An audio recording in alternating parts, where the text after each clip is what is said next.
free time.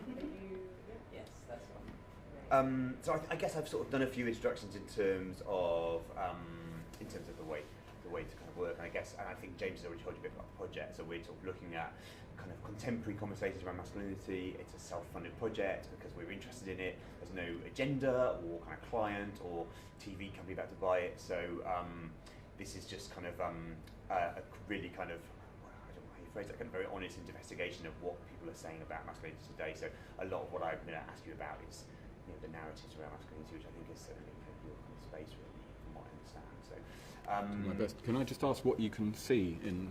Just here. Just here. That's okay, it. cool. So, you can flip the thing around. The wide It's okay. I shot, can't actually sorry. see anything over there. It's all Yeah, because of the background. This is it's going to be upside down. Yeah. That's the kind of Cool. big shot sort of thing. This is you and the bars blurred. And Great. the wide shot, you won't be able to see because it's on the iPhone, but it comes down to about there, and it's just a wider frame. Okay, that's fine. And we Is there just anything that you want me to point I out? just wondered whether this is I going to be in the way, I or can't see your hand and I can't see the way they Okay. and the main shot will be the camera The shot, which is shot, like yeah. literally just your head and shoulders, and then a blurred, quite nice because you get this sort of mirrored light in the Yeah. background. So soft. Oh, yeah, nice. Hollywood lighting. Hollywood lighting, Cool. yeah, exactly. That's what I come to expect. So cool. So Rowan, thanks very much for spending time to talk to us You're today. welcome. It'd be great if you could just start by really clearly introducing yourself and what you do. My name's Rowan Andrews, and I'm a business coach and a men's coach, a personal development coach. So I've been coaching businesses for about 10 years, and most of my clients have been men, the leaders or owners of these businesses. I've worked with women as well, but most of them have been men. And then in more recent years, I've been, in the last 18 months really, I've been getting much more focused on working with men, and men are coming to me asking for help. So I've been coaching men, and that's most of my time now is spent, personal development coaching with men. Does that answer? Yeah, great. I mean, Yeah. I will probably not. I'll probably leave gaps, by the way, at the end of what you Fine. say, because it means that it's much clearer to cut it. So if Yeah. I look like I'm hanging, don't worry at all. Yeah, okay. And don't panic. It's really fine. Yes. So Sorry, just one pause. It's a sound thing. How loud is it? It's okay on the radio mic, the other mics. I mean, if you just listen in the right ear, it's not what's so the air loud. conditioning? Yeah, sorry. I think it's just under. Yeah. So if I leave you hanging, Yeah, fine. it's just literally so that we can have a clean break, because often I get really excited when I start asking the next question. Right. And it means that. Well, I'm also looking for something to Yeah, play off to totally. go next. That's what I but- was saying. That's why it ends up feeling So it's fine, artificial, yeah, but don't, yeah. but please don't worry about that. Okay. Because it's and we'll let you know if it feels like we're not getting there, but Yeah. just don't worry about it at all. Are we waiting, or do we want to keep rolling? It sounds pretty loud. I think it can turn off. I'll run down and ask. Okay. We'll keep going. Yeah. Yeah. Just with like format Okay. stuff, and then Okay. if there's anything of interest, we like really sort of succinct, and we can always get it afterwards. Cool. Yeah? So could you tell us a bit about what's going to happen here today? Yeah, so this is a seminar which it's a free seminar, so I've promoted it to invite men to come and listen to what I do and what the men who come to my groups do when we all get together, and to understand a little bit more about the nice guy syndrome. So the nice guy syndrome is a syndrome that was identified by a guy called Dr. Robert Glover, and he wrote a book called No More Mr. Nice Guy, which inspired this group. And he identified this syndrome, and when I read this book, I realised that actually he's describing me. And most of the guys that come to my group say, "Oh my God, he's writing about me."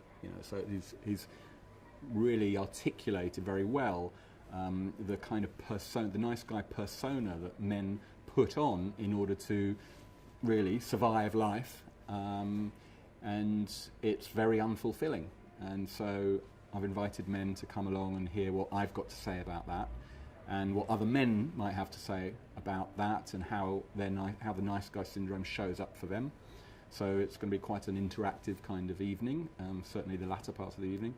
And I've also got another coach coming here who is very good at kind of talking about, very good at coaching men around dating and giving them help around how to communicate with women more effectively, for example. And because a lot of nice guys are terrified of actually approaching women, having any kind of conversation with a woman, let alone dating. So he's going to talk a little bit about that and give them some help around that, just to give a kind of taste of what they could be doing differently.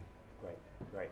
So it's kind of a taster for potentially kind of the wider work that someone might do if they were to kind Exactly. of get involved in a wider program. Very much, and particularly it's going to be, I'm going to be talking about the workshop, I call it a boot camp, Breaking Free boot camp. I'm going to be talking about that and giving guys an opportunity to jump on board and participate in that. Great. So could you perhaps just sort of, for those of us who don't really know very much about the nice guy syndrome, could you sort of paraphrase what the nice guy syndrome is, or what the kind of thesis is behind it? So the nice guy syndrome is something that was identified by a guy called Dr. Robert Glover, a psychotherapist, couples counsellor in the States, and he wrote the book. And what he does is very succinctly articulate what the nice guy syndrome is, and what it is a kind of persona that men tend to put on in order to survive life.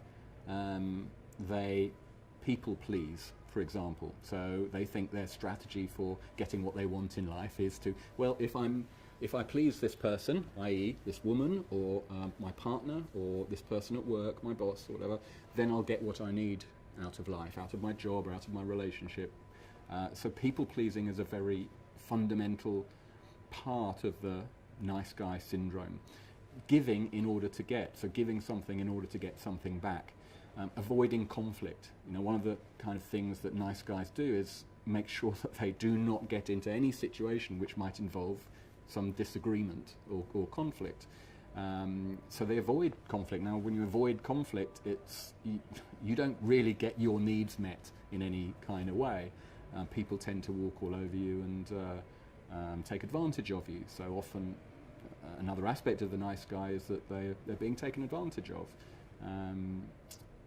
They're being, they also get into codependent kinds of relationships where they're perhaps dysfunctional relationships that they're in, but there's some kind of codependency pattern operating in there. Toxic shame, they suffer from a kind of toxic shame. They're ashamed about being themselves and have things to hide. They hide certain aspects of their lives. They keep that secret because if they were to let that be seen, that would mean that somebody would judge them and have something to say about them and dismiss them or make them wrong about that. And it's a very debilitating kind of thing to be a nice guy, actually. I think that is how I would summarise what being a nice guy is. Okay, it's great. And so if that's sort of being a nice guy, I guess, what do you think, is there a kind of opposite to that? Being, where might you kind of get to as a guy? Yeah, well, I think there is, if you can grow out of your nice guy, what could you become? And how I would describe that is a fully integrated, grown-up man. So what's that? Well, that's somebody that is actually in touch with their core themselves. They're not putting on some kind of persona to impress other people or to please other people. They're actually okay with who they are. They are loving and generous. They are also purposeful in life. They're making an impact in their work and career and what they want to do with their lives. And they're kind of connected. They're connected with people. They can connect with people. I think one of the problems with nice guys and also men in general is that we tend to disconnect from, whether it's from our partners or from the outside world. We'll zone out into playing games, video games and so on, watching pornography or whatever other distraction that we can create that disconnects us, and kind of create this world of loneliness. And actually I think that an integrated man is able to actually embrace the world, people in the world, much more comfortably than the nice guy. and is able to integrate that into that connection into their lives without having to kind of, go into their man cave and disconnect. And it's that disconnection that actually creates separation. It's a kind of painful place to be. I mean, I don't know about you, but I need my own space sometimes, but that's a different thing. I'm talking about the disconnection from life and from other people is kind of separate from having time and space on one's own, for example. Because even in that time alone, you can actually still be very connected, whether it's connected to nature, the universe, for example, and even connected to people, even if you're not with them. By connection, I also mean connected to one's own heart, one's own feelings and core. And I think integrated men, really are able to connect in that way. They also are very purposeful in life. They have a purpose in life, a meaning to their lives that they're pursuing, and they're making an impact in the world. Okay, it seems super interesting. So it's interesting that, to me, that the opposite of the nice guy syndrome is not necessarily nasty guy. It as much could be someone who is connected and emotive and as you say, giving. Maybe it's quite interesting. Can you talk a bit more about those differences? 1 second, sorry, I interrupt. Lovely hand gestures, always good, but if you could try not to go on the mic. Sorry, yes, of course. It's okay. Everyone does it. They get passionate about something. I'm probably doing it too as well, which means you might be doing it as well, so I'll try to not as well. I said from the heart, bang. From the boom! Yeah. It'll be a good sound effect. Okay, so could you repeat the question? Yeah, so I guess I'm interested in the idea that the opposite of a nice guy is not a nasty guy. That actually someone who has dealt with this syndrome can be kind of loving and caring. So maybe you could talk about that a bit. So one of the problems of the No More Mr. Nice Guy name is that people think that if you're not going to be a nice guy, then you're going to be a nasty guy. You're going to be the flip, the opposite, and that's not what this is about. And I go to great lengths with some people to explain that. You probably need to do that again. We're definitely going to have to do that again if you do hear any sounds. Gosh, such a brilliant answer as well. How annoying. Right, hopefully they've gone. Okay. So one of the problems with the title of my group and the work that we do here, No More Mr. Nice Guy, is that people think that, well, if I'm not going to be a nice guy, I have to be a nasty guy. And particularly women often look at this and think, oh, okay, so you're involved in creating jerks out there. There are going to be more jerks in the world. Is that the idea? And that's not the idea at all.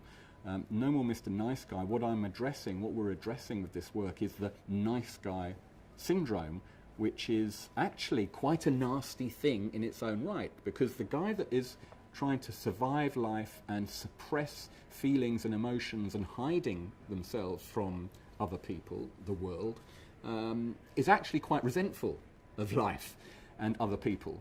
And that tends to leak out. So nice guys can be quite nasty anyway, and angry people underneath. So what not being a nice guy is actually about transcending that and being open and loving, rather than, it's not about being stronger and, more macho or something and telling women where their place is or something like that. That's absolutely not what it's about. It's about actually being more open-hearted, connected, purposeful in life, and making an impact in life that isn't suppressed or conditioned by, past messages that has been created by the kind of conditioning that we've had as children, in the way that we've been brought up. Because that's where all this nice guy stuff comes from. Is really it's something that men have learned in order to survive the bad experiences that they were having as young boys. So what might some of those experiences have been in a general sense? Well, it really does range, and I work with, in my work, I work with people who are running billion-dollar businesses down to people, earning a very modest wage in the health service, for example. And these, the nice guy syndrome shows up in that whole spectrum of guys. So, could you repeat the question? Yeah, I'm just interested in, you were talking about, some formative experiences in sort of childhood. The noise is so distracting, I'm really kind of conscious. So sorry about that. That's okay. Frustrating. And I just totally lost my train of thought. Don't worry about it. And So, what are those and things? do you know what? I think that we should, if we feel like we need to have this conversation, then watch the seminar and then have another conversation, follow the conversation, somewhere quieter, St Barnabas, somewhere where you're not distracted by this, then that's really cool. But let's just see what we get to today. Yeah. And if you're up for it, and we feel like it would be useful to have another conversation where you're less distracted and we're less distracted, then let's say we do that. I think I might do this in any situation. I think I've lost my track of the question. Maybe, but I think anyway. that the noise and everything is probably confusing anyway. So I was just So interested in typical things of you talked about there being some typical things that happen in early life that can be kind of problematic certainly for men. So it'd be interesting to know what some of those things might be. Yeah. Well, we've all been conditioned in some way in our life to have certain ideas about the way the world works. And for some men, they've been through some really traumatic experiences that have conditioned them in a particular way. By traumatic experiences, I mean they may have had abusive parents. Most men of my generation and subsequent generations have been brought up in single-parent families. Men have been absent in those. Fathers have been incredibly absent, either because they physically weren't there, because they split up or were never together with the mother, or because they just weren't very present in life and, were stressed out and kind of always working is a common kind of theme in the parental backgrounds of many of the guys I work with. The typical situation, it's hard to define a typical situation, but there is certainly a childhood trauma could be as slight as an angry parent telling a child off to full-blown sexual abuse, physical beatings, and that kind of stuff. And nice guys show up across that whole spectrum of childhood experience. Okay. And in terms of your work in the seminar, and so thinking about tonight, what kinds of people do you think will be here? Well, there's a range of men. So most guys that come to let's see, most of the guys will probably be in their late 20s to mid 40s. There are guys that come who are just 19, 20, up to early 60s. So it's, a huge broad range of men can actually relate to this work. But it does seem to be the predominance of predominantly men of sort of late 20s to mid 40s.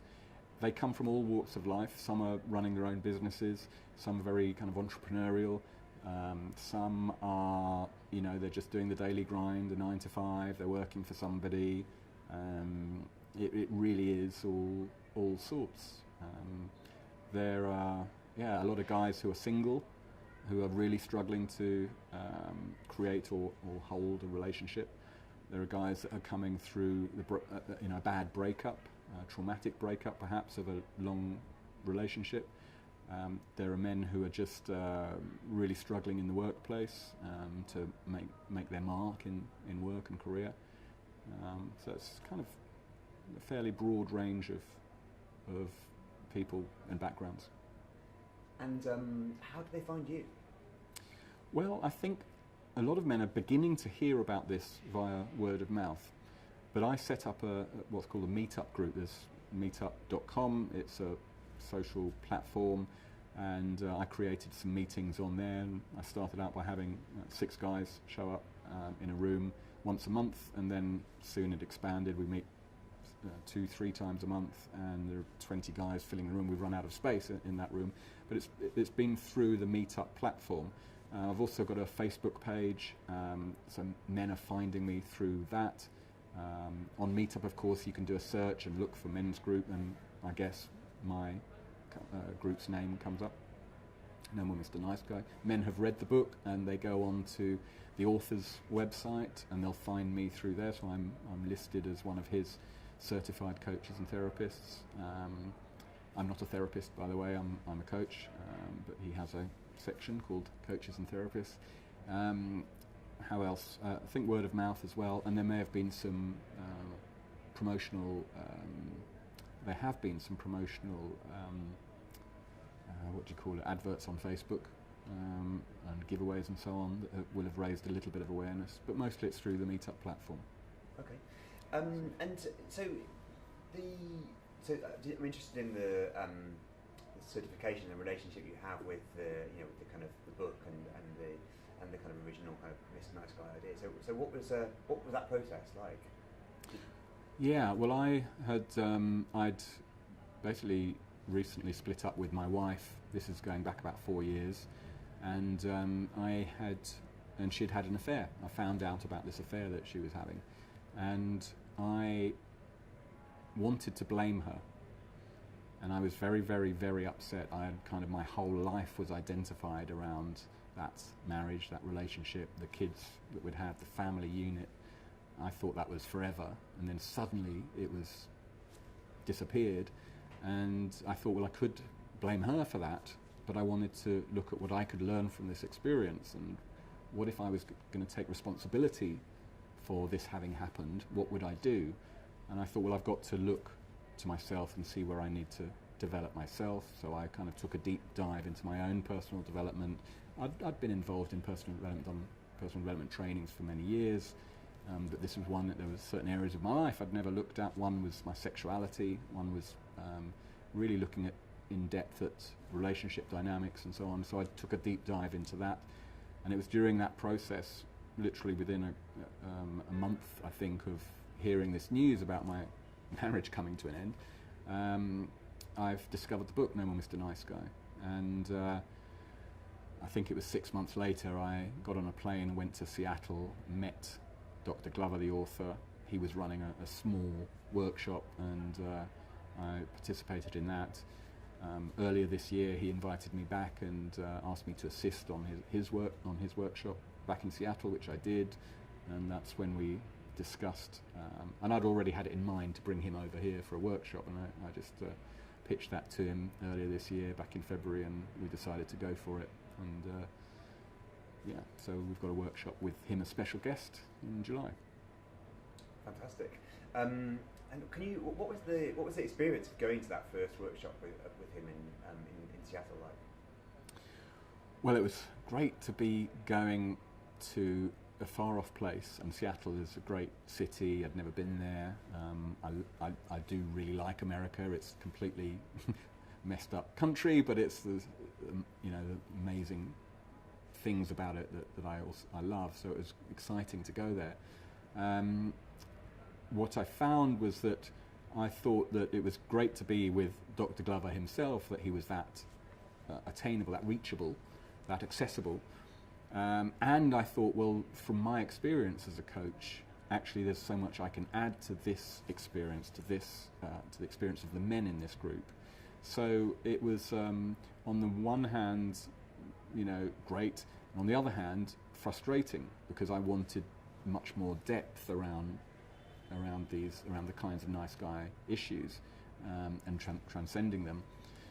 Dr. Glover's style is different to mine. He prefers to kind of talk about his experiences and so on. I prefer to I like to create interaction and group learning from that interaction. And so that's hence the decision to kind of discuss this together and to bring something together that brought both our skills to the fore. Earlier on. Okay. Is that what you... Yes. Was there anything yeah, it's just really interesting, and I guess just interested in... it's obviously quite a unique experience to have, really, isn't it? To go from here, and it sounds like, I'd like to talk more about your kind of... Can I grab your mic? Sure. It's just a bit scratchy, and then move it up. Carry on. Yeah. Getting a lot of light bounce. Because of the...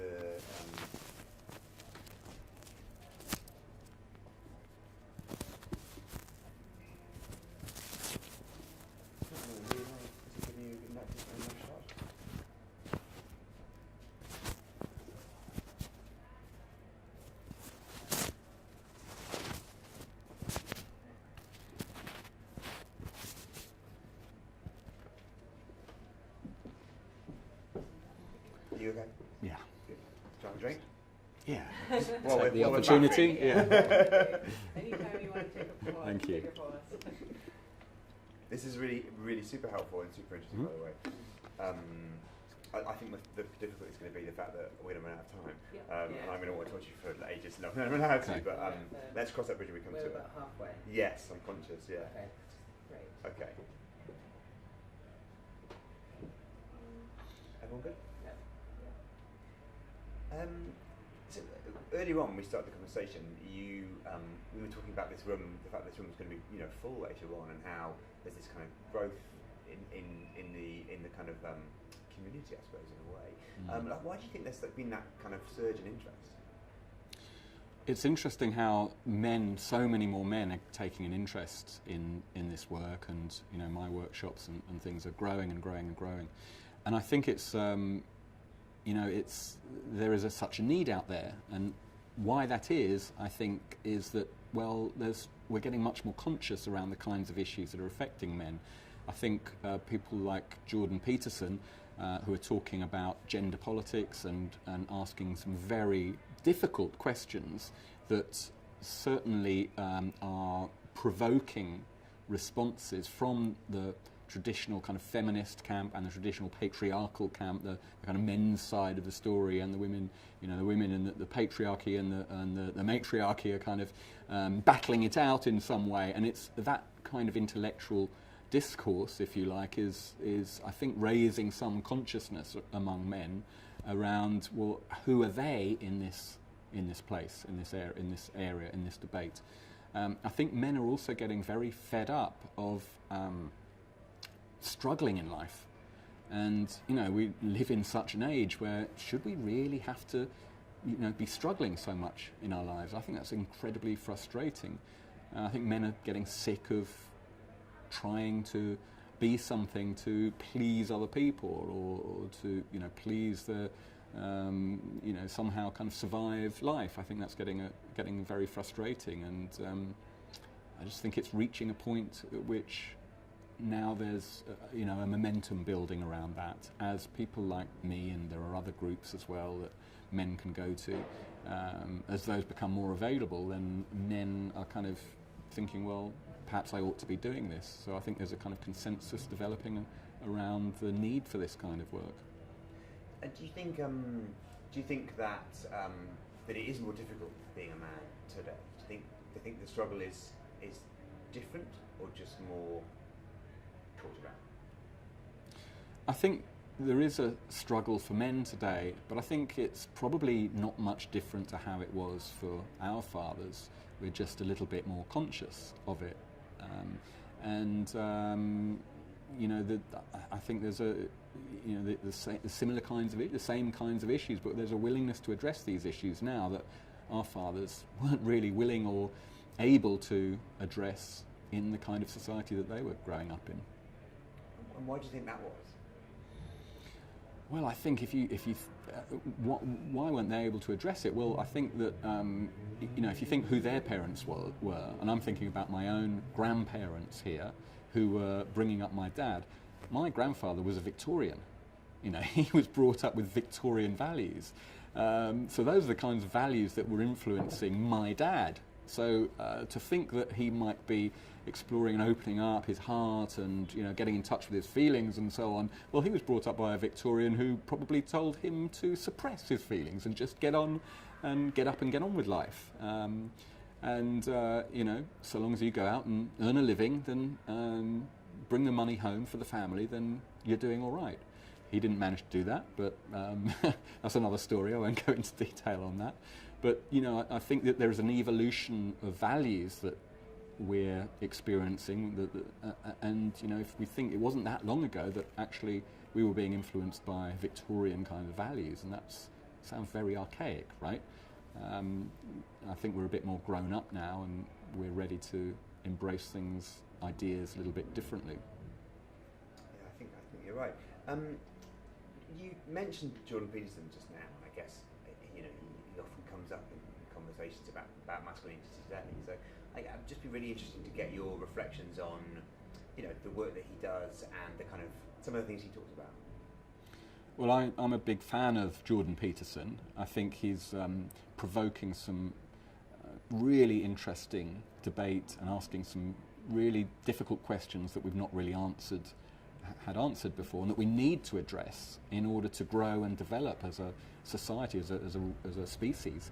I think he's much misunderstood as well, and I think there are some, problems around the kinds of people that he attracts to his message. Men who think this is a reason to separate more from women and to hate women more, or kind of fuel their kind of hatred that's probably already there. I think that's a problem sometimes with the way his message is coming across, or the way his message is kind of translated, shall we say. And I think that's a shame, because he's got so much good to say. I also think he is kind of purposely provocative, and I think he rather likes provoking some of these issues, perhaps more than is necessary. I don't know, but I'm a big fan of his. I'm also a big fan of a guy called David Dada, who is a spiritual teacher, I would say, and I think his teachings, which are in the realm of sexuality and the differences between the masculine and the feminine energy, I think his explanation of that is very, very helpful in helping create greater intimacy between men and women, and men and men, by the way, and women and women. But understanding, his understanding of the difference between masculine and feminine energy is incredibly helpful in understanding how to build deeper intimacy in relationships. And I think his understanding of what masculinity is and femininity is, feminine essence is and masculine essence is very interesting to the whole debate. But he's a little bit more out there. He's a bit more on the kind of spiritual plane. He's not so much of the zeitgeist that Jordan Peterson is sort of tapping into. Do you think that makes him almost sort of less challenging because he's more spiritual?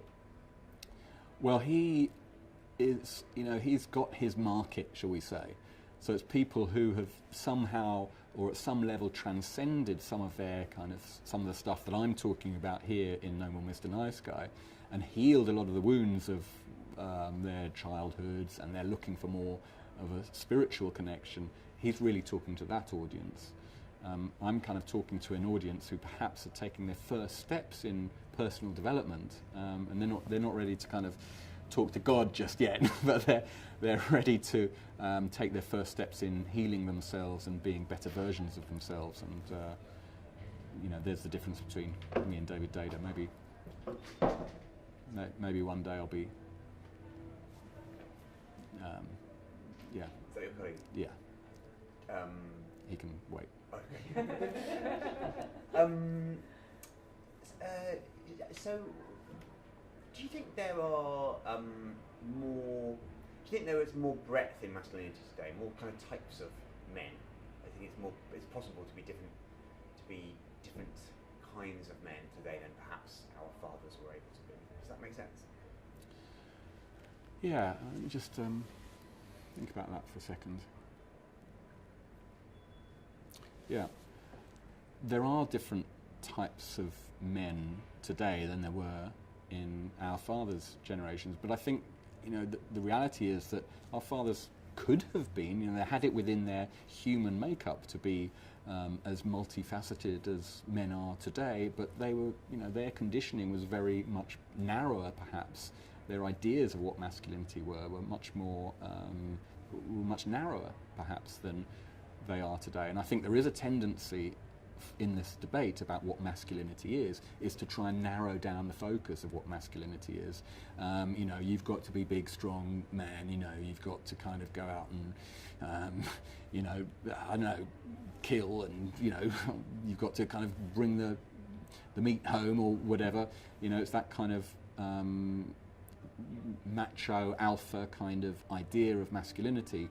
And I think that really misses the point about what masculinity is. I think it's more about a journey, actually, to discovering who you are as a man, rather than, you know, wearing a certain mask, just another mask. I mean, the nice guy is one mask. Becoming a man who is really strong and macho and kind of decisive and so on is just another mask. I think the reality about masculinity is a much richer kind of process of discovery, and I want to encourage men to go on the journey of discovering who they are, rather than imposing some kind of idea of what masculinity should be and what kind of, you know, create another mask for them to wear. I just want to paint that picture in very broad terms to help men make their own way in their own journey. So thinking about this kind of idea of masks or narratives around kind of masculinity, do you think there are, you know, constructive, positive narratives about masculinity today? Well, I think it's what you know. I think the whole debate around masculinity is a good one, even though there is, you know, it's kind of polarizing people at some level. The fact that there is a debate going on about it, I think, is a good thing.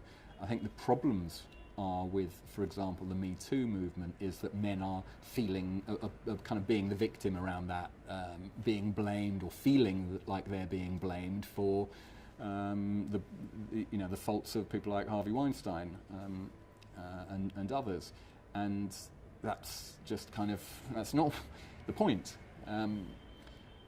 Going back to the idea of how the idea of masculinity has changed, you know, I think the ideas of masculinity were much narrower in our father's generation, where they thought that being a man meant going out to work, earning a living, coming home, having their dinner cooked for them by their wife, which was, there's the model of femininity back then, was the wife should be at home cooking the dinner, looking after the house, and so on, and the man should be out to work, and you know, that's a very narrow kind of idea of what masculinity is, but I think that's what our kind of parents were brought up to believe. We then had the feminist movement in the 60s and 70s, which kind of obliterated that idea and empowered women.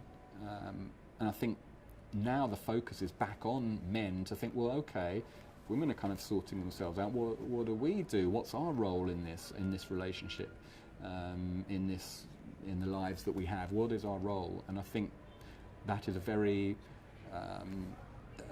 has got a long way to go before we really work out what that actually is about. So it's a kind of journey. It's a process of discovery, and I think that as a society we're kind of at the early stages of that inquiry. Yeah. You mentioned Me Too, and I guess, you know, it's been a big conversation in recent years. So what do you think men are to make of that conversation? Where do you, if I were, you know, you were coaching me, how would you tell me to think about my place within that conversation? Well, I'm not going to get too much into a coaching conversation with you, you know, but I think that where are men in the whole Me Too debate? You know, I think we've seen men, I think, being victimised by that debate or feeling the victim in that debate, and I think we've seen men get angry at women and kind of react from anger and hatred in that debate too. I think the message from that is that we do need, men clearly do need to step up and take responsibility, and I think this is a message that chimes with Jordan Peterson.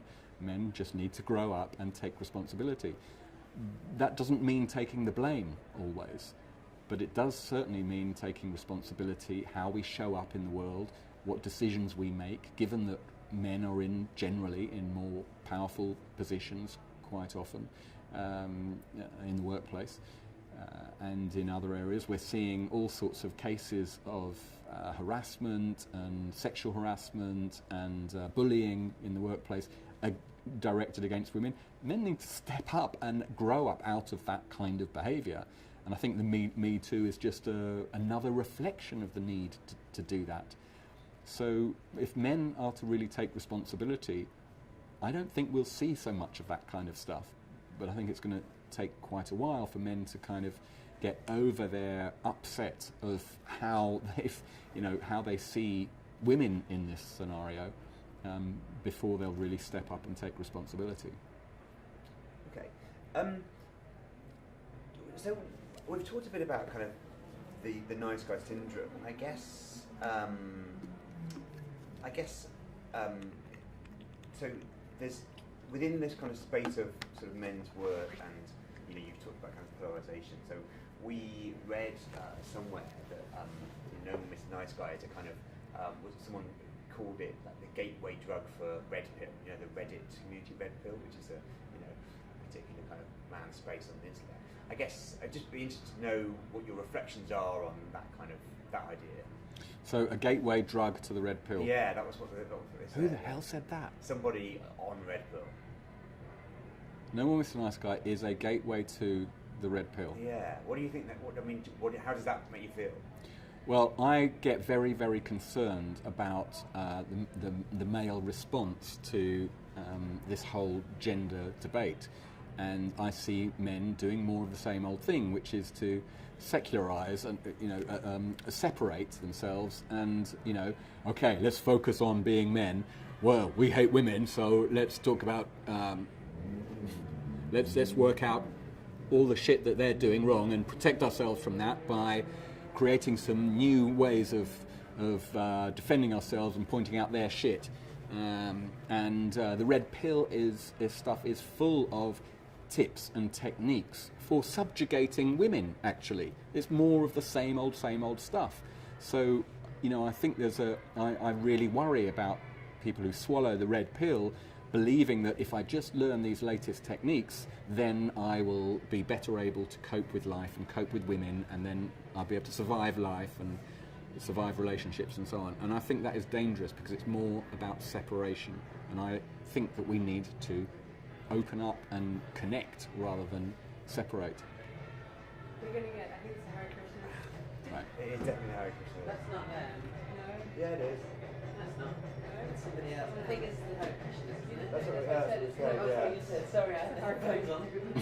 That was such a great I really didn't want you to stop. such a great point. I really hope that when we play it back, it works because it was so articulate and just an excellent point. It's really great, by the way.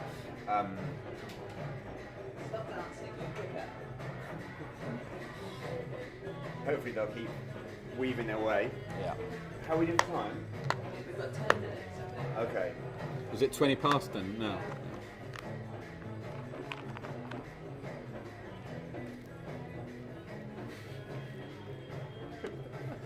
At least they keep us, feeling sort of enlightened and something.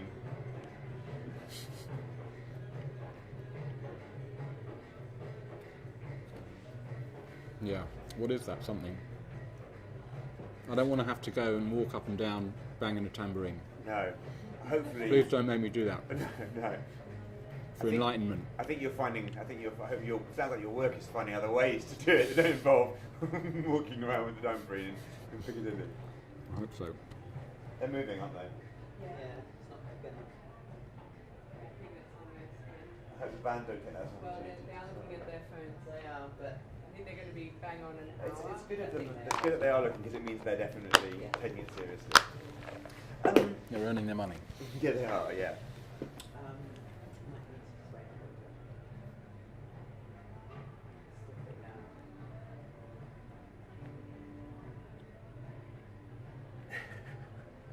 This is kind of hilarious based on reflection. I'm hoping that as your seminar goes on, I guess people will die down. I hope will so. leave, and I hope so. tourists will go for dinner. And I have a stuff. feeling the band's going to be really loud. I think it depends on I probably. might have to get the mic. Have you got a mic with you? Have they got a mic? They had a mic and I said I don't need the mic, but I think I'm going to need the mic. Yeah, right. Oh, they have got this PA, so yeah. Yeah. Especially if you've got a full room. It's just another thing to think about, Yeah, right. Well, any help we can. Oh, thank you. We're here for that. We really appreciate your time. There's somebody about to walk in. Yeah. Great. I'm ready. Oh, hi there. So we just Just 10 minutes, thanks. can we can we talk a bit more about your journey and your kind of experience? Because I think that it's just sort of super interesting, because obviously it's kind of central to how you've come to what you've done. So I guess I'd be really interesting to know a little bit more, if you're happy to talk about it, about what you think you've learned about yourself through this kind of process.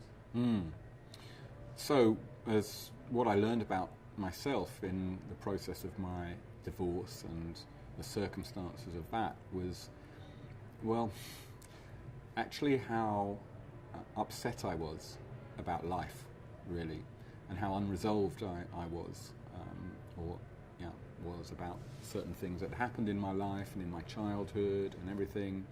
I discovered how, I was quite controlling in my marriage. So I wanted to kind of keep a lid on things. I wanted to control things. I wanted everything to be just right. And that way somehow could survive, if you like, in quotes. So I discovered all of that. I discovered how needy I was on the attention of my wife.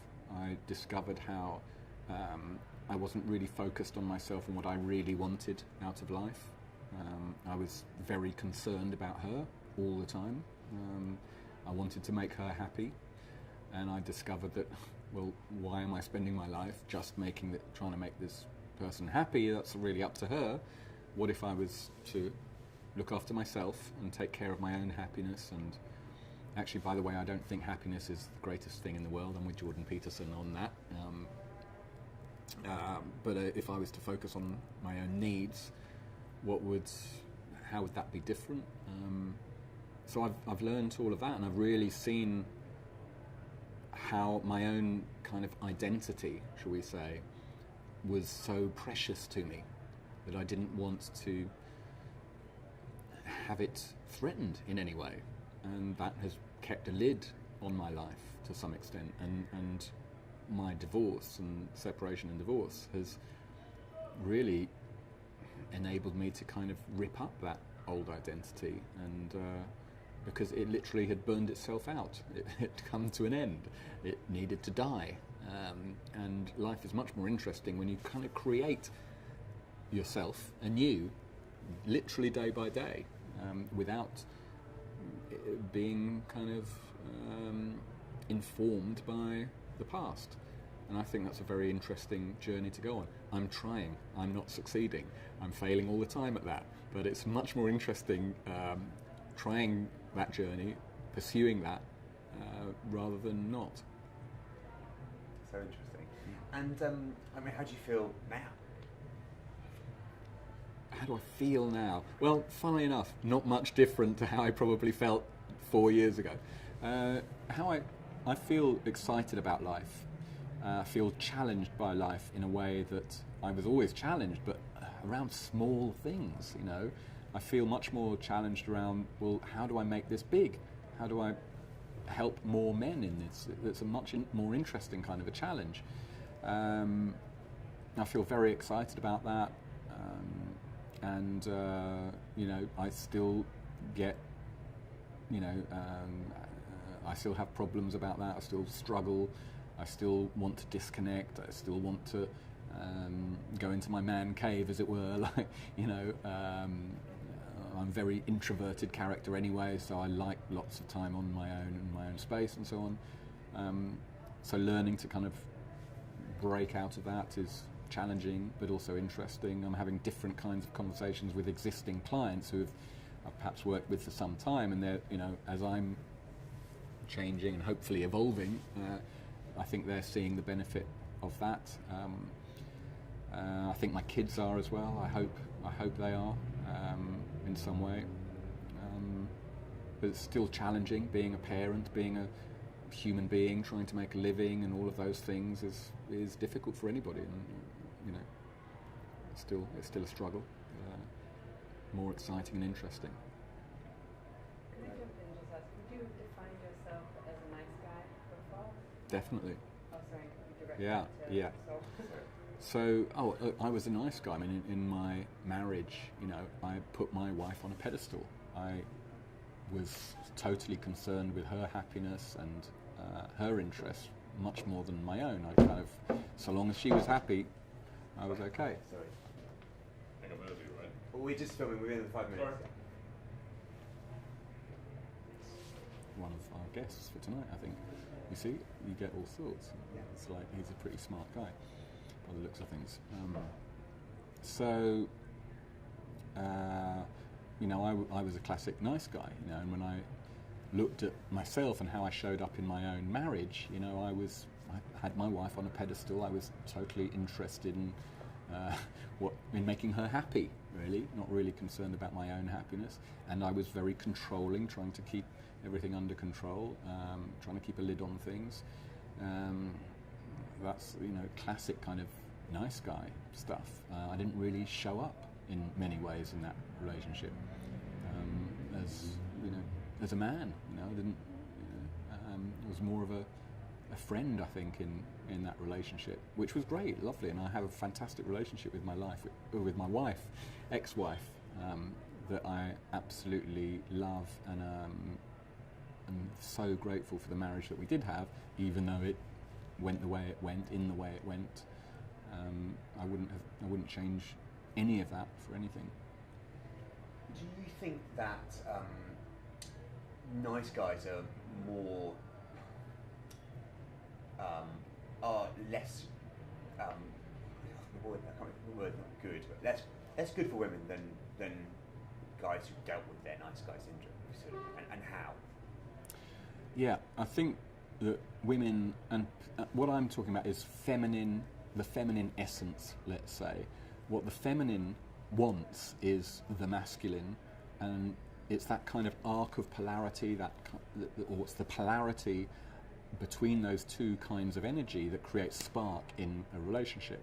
And I think most women want, heterosexual women want a man who shows up in his masculine and isn't a little boy, is grown up, is able to kind of deal with stuff that she might throw at him. You know, her emotional state, for example, most nice guys tend to kind of crumble in the face of that. A man can hold it and create a space for it and allow it and love it. And I think that's what women would really love to see from their men. I think they're sick of having relationships with men who are actually still hurt little boys and will crumble in the face of the sort of any kind of emotional outburst. Interesting. And so, earlier on, you touched on the fact that your colleague, you know, works with women around kind of thinking about masculinity, and that, you know, some of the stuff that Particularly around dating. Yeah, and some of the stuff he touches on for men is around kind of dating and how to speak to women. And I know that's not your kind of particular kind of focus, but I just wonder whether you could just talk a little bit about how you think dating and relationships come into this conversation about kind of men and masculinity. Yeah. So I think how the nice guy shows up in the realm of dating and relationship is that nice guys will avoid connecting with women. They will avoid approaching women, firstly. There's an extreme example. They'll completely avoid it. If they do actually pluck up the courage to ask a woman on a date or whatever, they'll really struggle with rejection. And, like, you know, you've got to be able to embrace rejection to be able to find exception.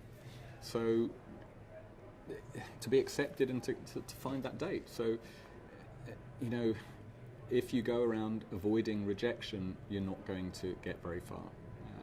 So I think that men need to grow up from that and be able to deal with rejection and the pain of it. It doesn't, you know, it's actually nothing to be. It's information. It's rejection tells you something about yourself. I think men get rejected and then want to blame the woman for, you know, for rejecting them.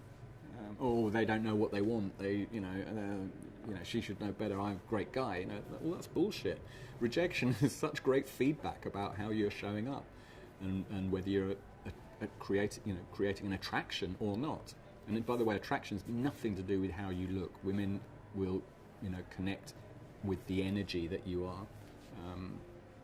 displaying as more so than any kind of looks. So nice guys tend to think that, many men tend to think that if I look good, then I'll attract a partner, a woman, but it's not about that. It strikes me that within this kind of whole space of men's work and men's narratives and lots of the things that we've kind of touched on today, that there's a huge amount of nuance and subtlety that might get lost in the public narrative around it. So the way that people think about men's communities, men's groups, men's spaces might be kind of overly simplistic. I mean, I'd just be interested to know what your reflections are on the way that people perceive men's work and men's spaces. Yeah, I think there is a problem with the way that men's groups and the kind of work that I do in my men's groups with No More Mr. Nice Guy, there is a problem around the perception of that, and people think that, well, this is about creating kind of nasty guys or jerks or whatever, and that's a little bit scary. I don't really want that, don't agree with that. But when I actually explain, and sometimes women want to join my group, by the way, they ask to join my group, and I have to decline them because it is a men-only group. I think women could get a lot out of it, by the way, and I think that's further down the line. Maybe there'll be men and women in No More Mr. Nice Guy kind of groups. That's further down the line. But when women ask to join and I explain to them what the group is about, and sometimes they react negatively. Oh, we need more nice guys in the world. I want more nice guys in the world. But when I actually explain more about it, they totally get it. And so, oh, God, fantastic. Let me know if there's any guys I could meet when they come out of your workshops, you know. I want to meet a guy, you know, can you set up a dating service for guys that have been through your workshops? Because I want a guy that can stand up to me, and I want a guy that doesn't crumble and collapse. I want a guy that can, lead me and make decisions in our relationship rather than have to rely on me to do all the work. That's what women, I think, are looking for, and but there is a perception that it's about, creating jerks or something, and that is something I have to address when people ask me about that. Okay. Can I just Does ask why you don't allow women? Yeah, no, that makes sense. Just in terms of your theory behind it, just so it makes sense. Sorry, theory Yes, about? why you don't allow women in? Why it's a men's only? Why is it a men's Yeah. space? Okay. To elaborate on that. Yeah. People ask me why don't you allow women? I think that's a temporary thing. I can see in the future that there might be room for having men and women together in this kind of form. However, I think it's incredibly important right now for men to focus on the work that they need to do as men, and to do that together in the space of men, and to support each other through that, without the influence of women in that kind of space. I think that's just a really important thing for men to be able to do, and I don't think, women sometimes get upset about that, and they say, well, we should be allowed in, we want to influence this, why are you trying to solve all these problems yourself? We've got something to say about that, and that's fine, but it's not appropriate right now for women to kind of jump into that space for the kind of work that we're doing which is very, very specific to men at the moment. Earlier on, you talked about the fact that you're a coach, not a therapist, and obviously there's a clear distinction there. I guess it'd be interesting to understand whether you find that men come to you who have problems that you feel are perhaps beyond your scope, and whether there is a challenge for some men finding the help they need.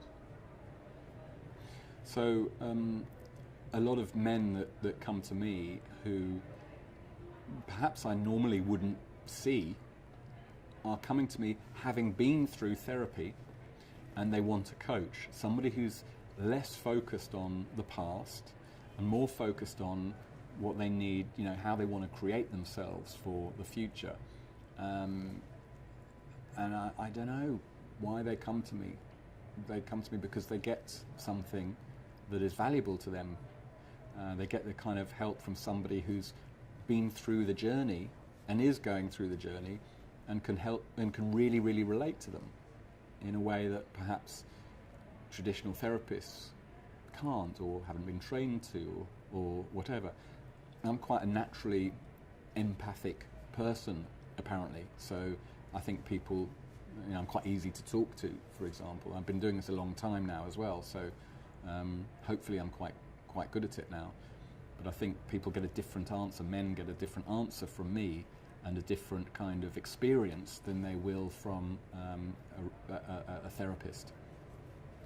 So I'm attracting a lot of men who either have had therapy or are making a choice between a therapist and a coach. Can I jump in? Yeah, please do. Without obviously naming any names, can you tell us about a success story that maybe springs to mind, someone that's been through your program, a sort of transformation that... Yeah, that would be super Yeah. interesting. Just a very anonymous story. Yeah. Okay. So, when guys come to me and there are all sorts of kind of issues that they're dealing with, I've got a very, very successful guy who, in the world of career and so on, who is struggling around his long-term marriage with his wife. He is struggling, he's kind of literally leading a double life, and he doesn't want to show up like that anymore. He's learning what he needs to do to be able to transcend and that situation that is absolutely true for him. Another client of mine who had a background of quite serious, sexual abuse, very serious sexual abuse, and had been through therapy over many, many years, and was acting out when he came to me in terms of addictions, sex addiction and so on.